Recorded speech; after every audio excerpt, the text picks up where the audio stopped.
खालिद साहब, सबसे पहले हम आपसे जानना चाहेंगे, इस वक्त परसों एलजी साहब ने बताया कि हम लगभग 12,000 के करीब थ्रू एसएसआरबी लोगों को जॉब प्रोवाइड कर सके। ये किस तरह के जॉब्स थे? जी, सबसे पहले तो सनम साहब आपका शुक्रिया कि आपने मुझे मौका दिया कि मैं अपनी बात आपके चैनल के ज़रिए से रख सकूं। देखिए, जो हमारी एसएसबी की बात है, सर्विस सिलेक्शन बोर्ड को डिफरेंट डिपार्टमेंट्स जो है वो पोस्ट रेफ़र करता है, और हमारे पास लास्ट ईयर तो आपको पता है कि पहले जो साल है वो सख्त पाबंदियों का शिकार हो गया कोविड की वजह से। तो जो साल का दूसरा हिस्सा है उसके बाद हल्की सी आस्ता आस्ता एक्टिविटी शुरू हो गई, तो तब से हमारे पास जो है पोस्ट रेफ़र हुए, और हमको अब तक जो है वो करीब 20,000 पोस्ट रेफ़र हुए हैं, जिसमें से 14,000 के करीब पोस्टों का एग्ज़ाम हम कर चुके हैं। इसमें हाल ही में हमने हेल्थ की 1200 पोस्टों का एग्ज़ाम भी करा था, और अगला हमारा एग्ज़ाम जो है लगभग 550 पोस्टों का वो शेड्यूल्ड है 25 सितंबर से, जिसमें जेई है, ड्राफ्ट्समैन है, और लाइब्रेरी डिपार्टमेंट, कल्चर डिपार्टमेंट की कुछ पोस्टें हैं। तो मेरे कहने का ये मतलब है कि ये जो हमारा प्रोसेस है ये कंटिन्यूसली ऑन है। इसके बावजूद कि कोविड की वजह से काफ़ी डिफ़िकल्टीज़ रही। हमने पहला एग्ज़ाम लास्ट ईयर नवंबर में किया, जो अकाउंट्स असिस्टेंट पंचायत का।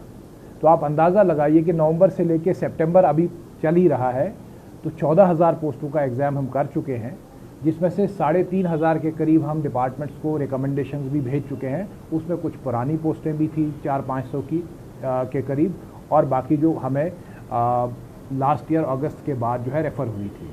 तो इस तरह से हमारा जो इस वक्त प्रोसेस है वो क्लास 4 की डॉक्यूमेंट वेरिफिकेशन हमने कल ख़त्म कर दी है। तो अब हम उसकी सिलेक्शन तैयार करेंगे। उसमें भी हम कोशिश करेंगे कि जल्दी से जल्दी हमारी सिलेक्शन जो है वो तैयार होके वो डिपार्टमेंट को जो है वो हम रिकमेंडेशन भेज दें। वो 8,500 पोस्टों का जो है वो एग्ज़ाम हुआ था। इसी तरह से पीएम पैकेज में हमने 1,000 पोस्टों का पहले ही जो है वो रिकमेंडेशन भेज दिया है। तो 1,000 मज़ीद जो हमारे पास हैं उनका सिलेक्शन इस वक्त बन रहा है। उसमें भी मुझे लगता है 15-20 दिन, महीना जो है वो मैक्सिमम लगेगा, तो वो जो है वो रिकमेंडेशन भी चला जाएगा गवर्नमेंट को। तो मेरे कहने का ये मतलब है कि हम सर्विसेज सिलेक्शन बोर्ड जो है, हमारी सारी टीम जो है पूरे शद्दोमद के साथ काम कर रही है। जो हमारी ज़िम्मेदारी है रिक्रूटमेंट करना, वो उस ज़िम्मेदारी को से हम ओहदा बरा हो सकें। और मुझे खुशी है कहते हुए कि जो हमने अब तक एग्ज़ाम करे, जो हमने सेलेक्शंस की, वो बड़ी ट्रांसपेरेंट हुई, और जिसमें मिनिमम लिटिगेशन है। हमारी लिटिगेशन जो भी है खुदा ताला के फजल करम से, हमारे साथियों की मेहनत से, और हमारे प्रोसीजर की जो मैं कहूँ कि मजबूती, उसकी वजह से मिनिमम लिटिगेशन है। कोर्ट की तरफ से कोई भी एडवर्स ऑर्डर अभी तक हमारे किसी भी सिलेक्शन प्रोसेस में नहीं आया है। तो मेरे कहने का ये मतलब है कि हमारी जो कोशिश है कि नौजवानों को रोज़गार मिले, उसमें हम पूरी तरह से काम करें। खालिद साहब, पास के एक मुझे याद है, नोटिफिकेशन एक साल निकलती थी, फिर दूसरे साल भी वही नोटिफिकेशन निकलती थी, वो क्लब होती थी, फिर बताया जाता 10-10 साल से नोटिफिकेशन निकलती थी, लेकिन इंटरव्यूज प्रोसेस वगैरह नहीं होते थे। क्या वो सारे जो प्रोसेस पिछले थे वो अब ख़त्म हो गए? देखिए, पिछले प्रोसेस तो ख़त्म नहीं होते हैं। उसमें सिर्फ गवर्नमेंट ने एक ऑर्डर किया था लास्ट ईयर कि ऐसी पोस्टें जिसका एग्ज़ाम नहीं हुआ है या जिसका एडवर्टीज़मेंट नहीं हुआ है, उनको हम रिटर्न करेंगे। तो वो 1400 के करीब पोस्टें हमने गवर्नमेंट को लास्ट ईयर वापस रिटर्न कर दी थी। कुछ उसमें इस साल गई, कुछ पिछले साल गई।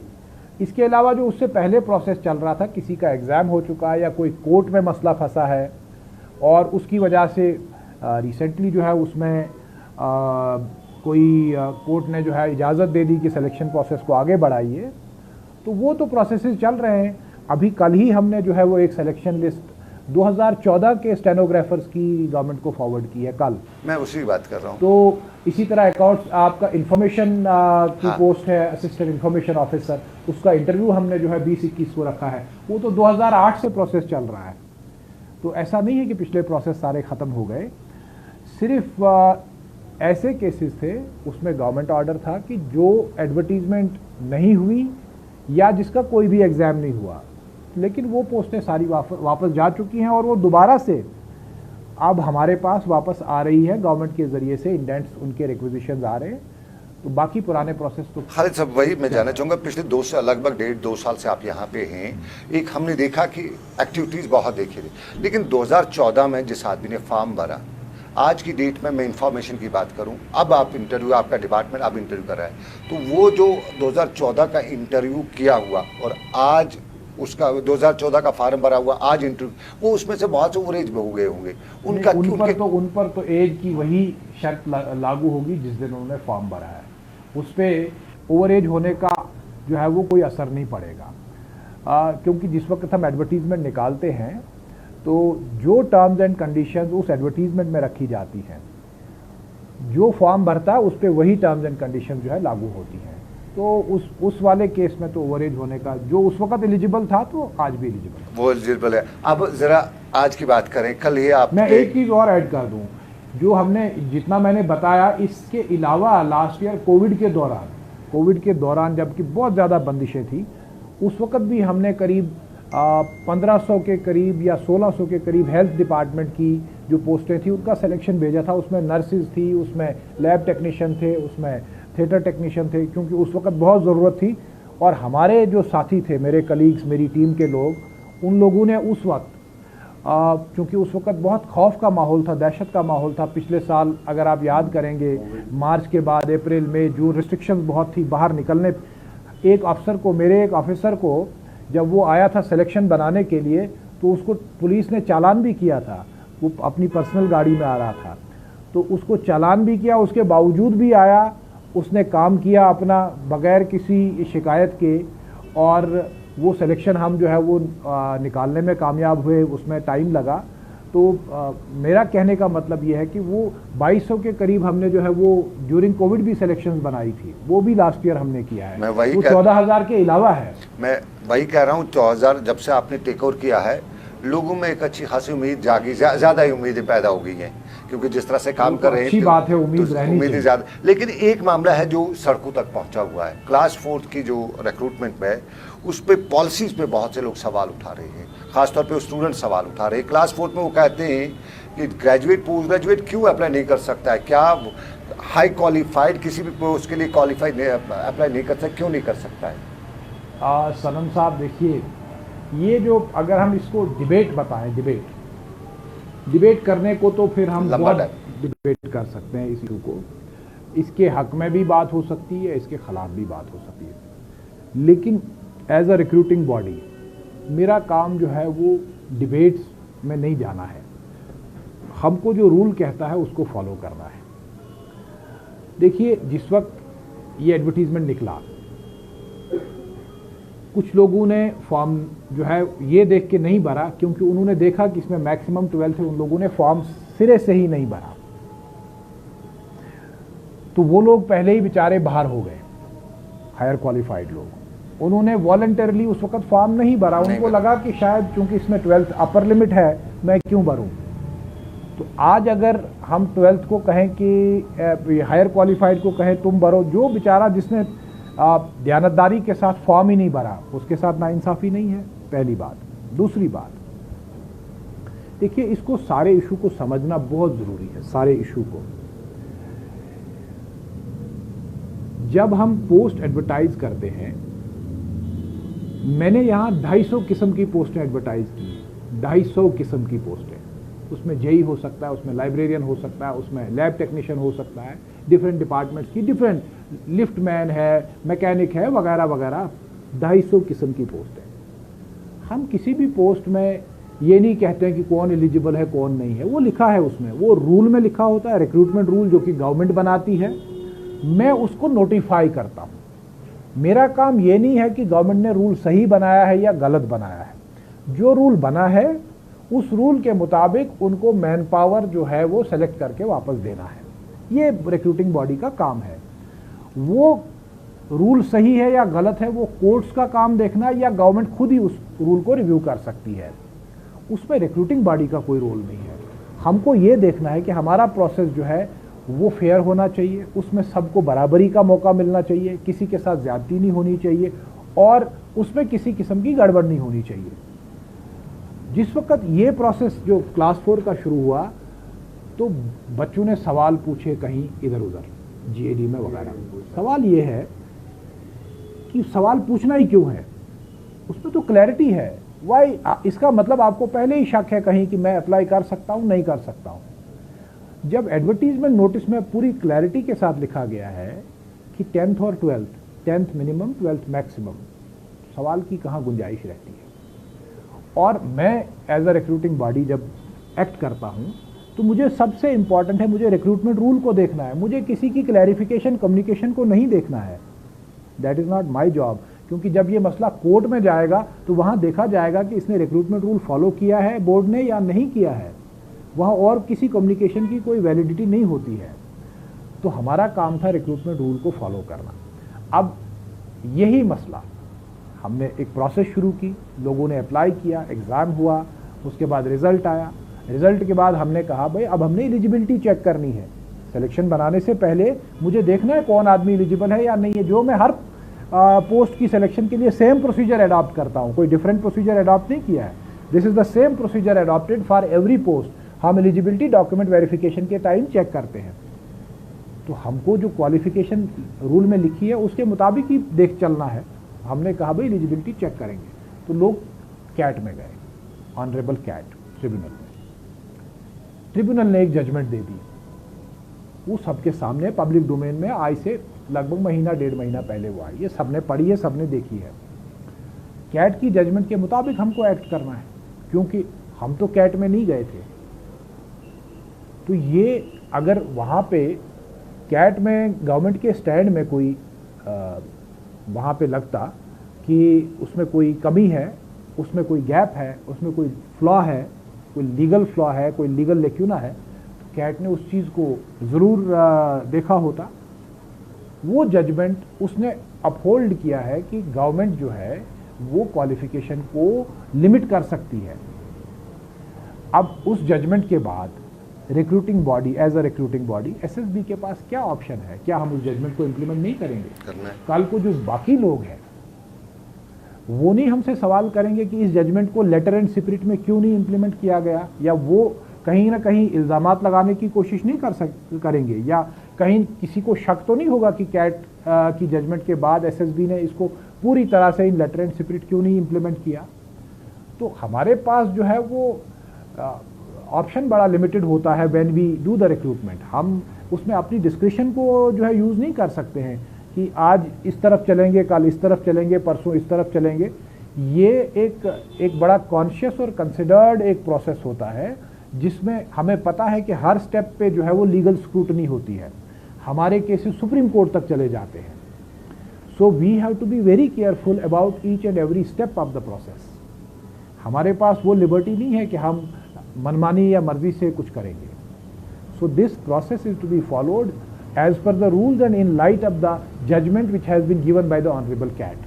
मैं खालिद साहब, कुछ बच्चे मेरे पास आए हुए थे, उनका कहना था कि पीएम पैकेज में जो बच्चे हैं इसी कैडर के लिए, उन पे ये रूल्स जो हैं जो फॉलो नहीं हो रहे। सिर्फ उनका इल्ज़ाम था कि हम पे ही होते हैं, कश्मीरियों पे ही होते हैं, पीएम पैकेज में जो लोग हैं उन पे नहीं हो रहे। मैं तो खैर इस पे नहीं कमेंट करूंगा कि मैं तो रूल की बात रूल में क्या ये पीएम पैकेज पे भी रूल लागू होता है? मैं अपने आप को महदूद करूंगा, जो मेरी जिम्मेदारी है as chairman of the services selection board. अभी वो लिस्ट कहाँ निकला है? हमने रिजल्ट निकाला है और चूंकि उसमें 7 कैटेगरीज ऑफ पोस्ट हमारे पास थी पीएम पैकेज में। 1997 पोस्टें आई थी, जिसमें sub inspector finance, assistant compiler, field assistant agriculture का, assistant store keeper, then depot assistant वगैरह वगैरह, और क्लास 4 की। अभी हमने 2 कैटेगरीज की लिस्ट निकाली है, सब इंस्पेक्टर की और असिस्टेंट कंपाइलर की। ये 997 पोस्ट है, बाकी 1000 का प्रोसेस चल रहा है। अब हम नेक्स्ट कर रहे हैं एग्रीकल्चर डिपार्टमेंट की। हमारे पास 3 पोस्टें हैं, स्टोर की असिस्टेंट स्टोर कीपर है, फील्ड असिस्टेंट है और फील्ड सुपरवाइज़र है। तो नेक्स्ट उनका लिस्ट निकलेगा, उसके बाद डिपो असिस्टेंट होगा और लास्ट पे क्लास 4 होगा, क्योंकि हमें पता है कि क्लास 4 में क्वालिफिकेशन को हमको रिस्ट्रिक्ट करना है। बाकी में कहीं भी क्वालिफिकेशन का इशू नहीं है कि हायर क्वालिफाइड जो है वो अप्लाई नहीं कर सकता है। तो हम पहले बाकी को एग्जॉस्ट कर देंगे और लास्ट पे जो बचेंगे उनको फिर क्लास 4 के लिए करेंगे, और उसमें भी मैं आपके चैनल से बताऊंगा बिल्कुल सेम प्रोसीजर, क्योंकि क्वालिफिकेशन का जो SRO है वो SRO 99 है, जो सब पे एप्लीकेबल है, हर क्लास 4 पोस्ट पे एप्लीकेबल है। तो हम वही क्वालिफिकेशन का नॉर्म जो है वो हर, ये नहीं कि PM पैकेज, हर किसी क्लास 4 की सिलेक्शन पे अप्लाई करेंगे। अब सवाल रहा कि पहले क्या होता था, ये भी मैं थोड़ा सा क्लैरिफाई करूं। पहले कभी भी रिटन एग्जाम नहीं होता था क्लास 4 के लिए, पहले एकेडमिक मेरिट पे सिलेक्शनें होती थी। ये एक मिथ फैलाया जा रहा है, एक कोशिश की जा रही है कि हम इसको थोड़ा डिस्टॉर्ट करें फैक्ट्स को। वो उसमें 12th के बेसिस पे ही सिलेक्शन होता था, 12th की क्वालिफिकेशन के बेसिस पे, या उसमें जितने मार्क्स किसी के होते थे। तो इस तरह से चूंकि एकेडमिक मेरिट सिलेक्शन का बेसिस होता था, तो तब भी सिलेक्शन जो है वो 12th के मार्क्स पे होती थी। आज जो है वो चूंकि रिटन एग्जाम है, तो उसमें हमें मार्क्स की तो कोई वेटेज तो देनी नहीं ना है। तो रिटन एग्जाम में मैं कैसे सेग्रीगेट करूं कि ये ग्रेजुएट बैठा है या नहीं बैठा। मुझे तो इंश्योर करना है खाली 12th वाला ही बैठे, क्योंकि मेरिट तो उसी का बनाना है मुझे। सो पहले प्रोसेस डिफरेंट होती थी। अब जो ये तो 2020 के रूल्स के बाद ये तय हुआ कि क्लास 4 की रिक्रूटमेंट एग्जाम के जरिए से, रिटन एग्जाम के जरिए से होगी। So today the process is different. मैं खालिद साहब, आपने क्लास 12th की बात की, कुछ जगहों पे हमें कुछ स्टूडेंट्स ने बताया कि जब भी फॉर्म वगैरह भर जाते हैं तो अंडर प्रोसेस उनके पास कुछ सर्टिफिकेट्स होती हैं, चाहे वो PRC हो या जो बाकी जो कैटेगरी सर्टिफिकेट्स होती हैं या कहीं उनकी डिग्री कोर्स वगैरह, तो वो प्रोसेस वालों को बड़ी परेशानी हो जाती है, उनको कंसिडर नहीं किया जाता है। क्या उसके लिए कोई ऑप्शन है? देखिए, हमारे एडवर्टीजमेंट नोटिफिकेशन में क्लियरली लिखा होता है कि कट ऑफ डेट पे आपके पास जो है वो आपका जो भी एजुकेशनल क्वालिफिकेशन का डॉक्यूमेंट है या कैटेगरी का सर्टिफिकेट वो होना चाहिए। वो हम बार बार लिखते हैं और बोल्ड लफ्ज़ों में लिखते हैं, डेट को भी बोल्ड कर देते हैं कि ये कट ऑफ डेट है, ये बहुत इंपॉर्टेंट है, इससे पहले लेना है। तो बाद में जब हम सिलेक्शन प्रोसेस शुरू करते हैं तो उस वक्त हम उस कट ऑफ डेट को बहुत सीरियसली देखते हैं, चेक करते हैं। हम उसके बाहर नहीं जा सकते। अगर किसी ने पहले अप्लाई किया है और उसका सर्टिफिकेट किसी अथॉरिटी ने बाद में इशू किया, लेकिन उसने कट ऑफ डेट से पहले अप्लाई करा था, उसको हम बेनिफिट दे देते हैं। सपोज हमने कट ऑफ डेट किसी एग्जाम में 15 सितंबर रखी, किसी कैंडिडेट ने अप्लाई किया फॉर एग्जांपल 1 सितंबर को, अपने से RBA लेना है या EWS लेना है, लेकिन वहाँ पे जो प्रोसेस लंबा खिंच गया, उसका फ़र्ज़ कीजिए 1 अक्टूबर को इशू हुआ, तो हम देखते हैं कि डेट ऑफ अप्लाई क्या है इसका। बच्चे की इंटेंशन देखनी है कि उसने तो टाइमली अप्लाई किया था, डिले हो गया है प्रोसीजर में, जिसने इशू करना था जिस अथॉरिटी ने, उससे डिले हुआ है, तो हम वो बेनिफिट बच्चे को देते हैं। लेकिन बाकी केसेस में आपको कट ऑफ डेट पे सर्टिफिकेट होना चाहिए। राइट। इस वक्त प्रोसेस जो है बड़ा हेक्टिक है, लेकिन बड़ा तेज़ प्रोसेस, मैं हेक्टिक नहीं कहूँगा, बड़ा तेज़ प्रोसेस है रिक्रूटमेंट प्रोसेस जो इस वक्त है। गवर्नमेंट का एक टारगेट है, वो कहती है कि हम 50,000 जॉब्स इस साल तक, क्या वो 50,000 जॉब्स इस साल तक प्रोवाइड हो जाएंगी? देखिए, मैंने आपको पहले ही कहा कि मेरा रोल शुरू होता है जब मेरे पास इंडेंट आता है, रिक्विजिशन आता है।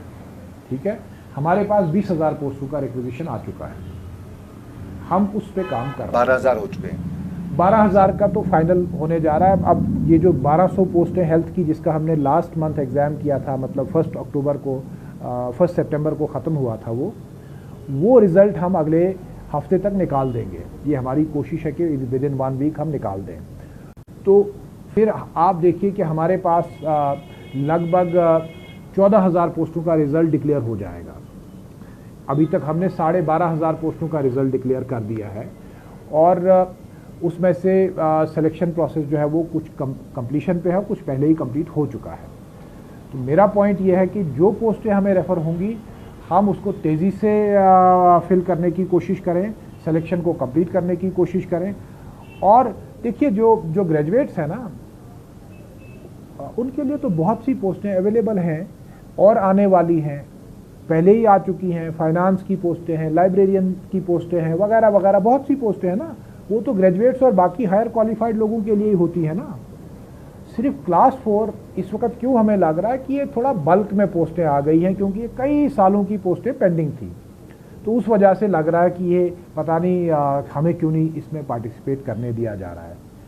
तो वी अगर ये सपोज 100 पोस्टें होती, 8,500 नहीं होती, ऐसा भी हो सकता था ना। अब तो हमेशा थोड़ा इतनी पोस्टें आती रहेंगी, तो रूल तो सेम रहेगा, चाहे 100 पोस्ट है या 2,000 है या 4,000 है या 5,000 है, रूल विल नॉट चेंज। हमको जो रूल, अगर गवर्नमेंट कभी क्वालिफिकेशन को अमेंड करेगी, which is the prerogative of the government, वो कर सकती है। हो सकता है अगली सिलेक्शन से पहले वो अमेंड कर दें, और अगली सिलेक्शन जब क्लास 4 की हो उस वक्त कुछ और रूल हो, but it is for them to decide. Government का प्रेरोगेटिव है, उस पर न मैं कोई कमेंट कर सकता हूँ, न मैं उसमें जो है वो जाने की कोशिश करूँ। खालिद साहब, एक ट्रांसपेरेंसी देखी है हमने, जो लोग भी एक्सपेक्ट करते रहे थे और हुआ भी, कि जब से एक चेंज देखी तो चेंज के साथ ट्रांसपेरेंसी की चेंज भी देखी। लेकिन कई बार ये होता है कि कुछ लोग कहते हैं कि हमारी जो रिक्रूटिंग एजेंसी जो बाहर की हैं वो उस हिसाब से चलती, क्या ऐसा कुछ है? क्या मैं आपका सवाल नहीं समझा। यहाँ की जो रिक्रूटिंग एजेंसी तो आप हैं, लेकिन आपका डिपार्टमेंट बाहर की कंपनीज को हायर करता है रिक्रूटमेंट प्रोसेस को देखने के लिए, स्क्रूटनाइज करने के लिए, क्या ऐसा कुछ है? देखिए, ये तो पूरे नेशनल लेवल पे सारी जितनी भी रिक्रूटिंग एजेंसीज हैं वो अपने काम को आउटसोर्स करती हैं, रिक्रूटमेंट के काम को आउटसोर्स करती है। तो ये खाली हम नहीं कर रहे हैं, एसएसबी नहीं कर रहा है, इट्स अ जनरल ट्रेंड, पूरा नेशन वाइड फिनोमिनन है ये। खालिद साहब, चलिए वक्त की कमी, लेकिन चलते चलते जो हमारे कुछ नौजवान हैं, होप आपसे लगा रखें कि बहुत जल्द बहुत से लोगों ने फॉर्म वगैरह भरे हैं, तो उनको क्या उम्मीद है हम आपके ज़रिए, आप क्या बताएंगे? मैं तो अपने नौजवानों को यही कहूँगा कि वो मेहनत करें, और जो पोस्ट हमने एडवर्टाइज़ किए हैं या जिसके लिए उन्होंने अप्लाई किया है उस पर मेहनत करें। सिलेबस आपके सामने है, कोशिश करें कि ज़्यादा से ज़्यादा मेहनत करें, और जब कंपटीशन में आप मेहनत से पार्टिसिपेट करेंगे तो खुदा ताला आपकी मदद करेगा।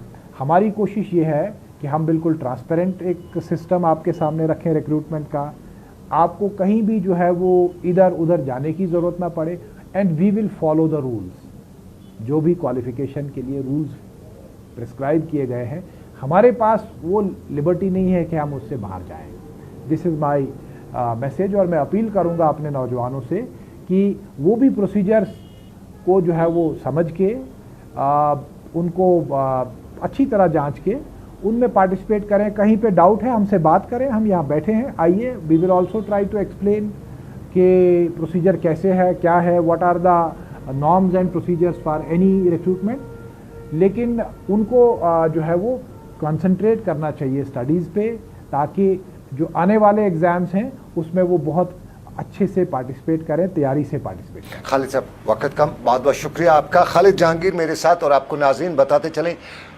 पहले ज़माने में सिफारशी बड़ा मामला हुआ करता था, लेकिन पिछले 1-2 साल से सिफारशी भी नहीं हो रहा है, और उसके साथ साथ ट्रांसपेरेंसी भी है, कहीं सवाल नहीं उठे हैं। पहले हर बात पे कंट्रोवर्सीज होती थी, हर बात पे सवाल उठते थे, और जिस तरह की भी रिक्रूटमेंट प्रोसेस होती थी, चाहे वो इस डिपार्टमेंट की हो या ये डिपार्टमेंट करता हो या कहीं और, सवाल बहुत उठते थे। लेकिन लगभग 2 साल से इस सारे मामलात के दौरान कहीं कोई ऐसा मामला नहीं देखने को मिला जिसमें कहा जा सकता है कि ट्रांसपेरेंसी नहीं है, किसी का हक मारा गया है। कुछ कवानीन के मामलात हैं, जिस तरह क्लास 4 में खालिद साहब ने भी बता दिया, लेकिन ओवरऑल सेटिस्फैक्शन की एक लहर, या यूं कि एक किरण यहाँ से साफ नजर आ रही है। तो फिलहाल श्रीनगर स्टूडियो से मुझे मेरी टीम के साथ दीजिए इजाजत। खालिद साहब, आप प्रोग्राम में आए, आपका बहुत बहुत शुक्रिया। आप रखिए अपना ख्याल, अल्लाह हाफिज़।